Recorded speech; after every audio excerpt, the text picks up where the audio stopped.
వేగు చుక్క తిలకమెట్టి వేదమంత పువ్వులు పెట్టి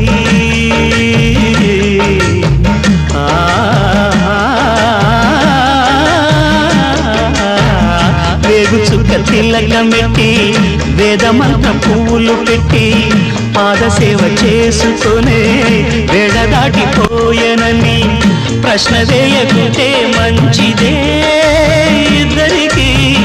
పెద్ద కొడుకంటే ముద్దేలే తండ్రికి అందుకనే గుండె నీ గురు పీఠమైనది ఆరాధ్య దైవమని కొనియాడుతున్నది అంతకు మించిన భాగ్యమేదిరా బాబా లేలే బాబా నిద్దురలేవయ్యా ఏలే స్వామి మేలుకోవయ్యా రవితేజ